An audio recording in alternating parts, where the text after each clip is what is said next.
बिस्मिल्लाहिर्रहमानिर्रहीम। अस्सलाम वालेकुम व्यूअर्स, कैसे हैं आप लोग? खुदा आपको रखे खुश आबाद, हर बला और मुसीबत हर परेशानी से दूर। आज हम सुना रहे हैं एक शादी की दास्तान, खुदा दोस्त। बयान किया जाता है कि मुल्क शाम के रहने वाले एक बुजुर्ग जिनका लक़ब खुदा दोस्त था, आबादी से निकलकर एक गार में आबाद हो गए थे। अल्लाह की याद के सिवा इन्हें किसी बात से गर्ज न थी और इनकी यही बेगर्जी इनकी मकबूलियत का सबब बन गई थी।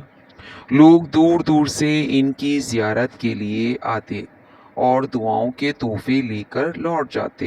इलाके का जागीरदार एक बहुत ही संगदिल जालिम शख्स था। किसी के साथ अच्छा सलूक करना तो जैसे उसने सीखा ही नहीं था। गरीबों को सताना और रुलाना गोया इसका ख़ास मशगला था।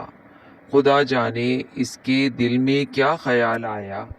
एक दिन वो भी बुजुर्ग की ज़ियारत के लिए पहुंच गया। बुजुर्ग खुदा तो सबसे मुरवत और मेहरबानी का बर्ताव करते थे, लेकिन जब इस जालिम जागीरदार को अपने करीब पाया तो नफरत से मुंह फेर लिया। जालिम ने भी ये बात महसूस की कि मेरे साथ अच्छा सलूक नहीं किया गया। वो करीब बैठ गया और शिकायत भरी आवाज़ में कहा, क्या बात है हजरत, मेरी तरफ इल्तिफात नहीं फरमाया। कम अज कम इस सलूक का तो मुस्तहिक नहीं था मैं, जो जनाब दूसरों के साथ करते थे। बुजुर्ग ने फरमाया, ऐ शख्स, दूसरे सलूक का मुस्तहिक किस तरह ठहर सकता है?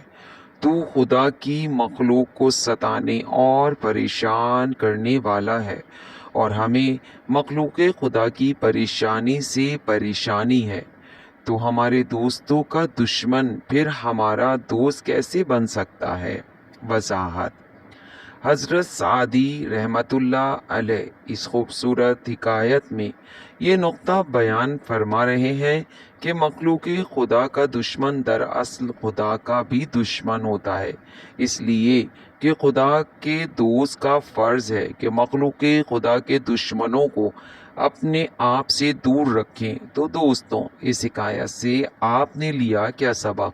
क्योंकि इस हिकायत में इंसान को इस बात की तलकीन की जा रही है कि वो मखलूक खुदा के साथ अच्छा सलूक करता रहे, क्योंकि परवरदिगार आलम एक वक्त में अपनी इबादत की कोताही तो बर्दाश्त कर लेगा, लेकिन अपनी मखलूक खुदा को तकलीफ पहुँचाने वाले को, इसका दिल दुखाने वाले को परवरदिगार आलम कभी माफ़ नहीं करता। तो बस आज से फैसला कर लीजिए कि हमें भी किसी का दिल नहीं दुखाना है, और बल्कि मखलूक खुदा के साथ दोस्त बनकर रहना। इसके साथ मेरे चैनल को करते रहिए सब्सक्राइब, लाइक, मेरी वीडियो को करते रहिए शेयर, ताकि इस तरह की बहुत सी हिकायत, दास्तान, वज़ाइफ आपको मिलते रहें।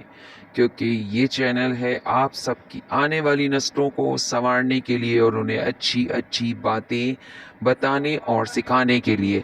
इसके अलावा बहुत सारे वज़ाइफ जो आपकी परेशानियों को दूर करने के लिए हैं। तो बस मुझे मत भूलिए, मेरे चैनल को कीजिए सब्सक्राइब, लाइक, वीडियो को शेयर, और कमेंट्स में बताना मत भूलिएगा कि आपने इस हिकायत से लिया क्या सबक। बस मेरा साथ देते रहिए।